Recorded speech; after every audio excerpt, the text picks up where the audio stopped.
So I was in a conversation, and all I knew was I was frustrated. I wasn't sure why, and I didn't really have time to like pause the conversation and say, "Hey, let me go sit and think and figure out why I'm frustrated and come back."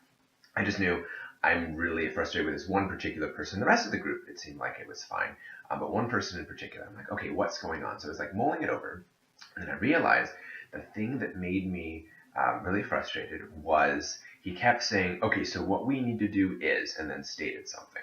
Now, granted, this was a conversation where we were trying to figure out what we needed to do, um, but we weren't at that point yet. It was more of let's make sure we understand the problem, because if you don't understand the problem well enough, your solution is going to be a little off. Like, but it can't be just that he's giving solutions, because there are other people who are giving solutions, and I'm not mad at them. What's going on? And then I kind of realized, okay, the other people, when they're giving the solutions, it's tentative. Like, hey, we see this problem. Here's one possible idea. And so that way we could discuss and see which of the ideas best fits the problem. But the one person I was really upset with did not have the tentativeness at all, just kept saying what we need to do is. Now, we might have needed to actually do that, but that was not the time yet. And so what I learned from that is that heavy-handedness like that kills dialogue. A quote from the responsibility virus, that with the belief that I have the right answer, then others' views have no merit and no utility. And that is exactly how I felt in that conversation, that my views did not have merit because I was being told that this is what we need to do. But with a curiosity stance, then my views would feel necessarily. It's not like if you do things my way, then my views are validated. But at least if you hear me, my views are validated. So same thing. You should be able to do that for other people.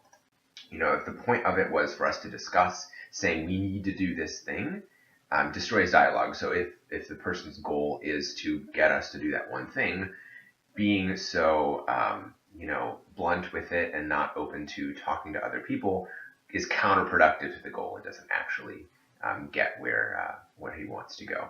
Or the same thing could happen, like let's say you're talking with someone about a problem. Like one example I thought of is, a grandparent who's really lonely. And they say, okay, well, the solution is you need to visit me more. Well, that's not actually the solution. There are other solutions possible. Like it could be that I visit you more, but you also visit me more.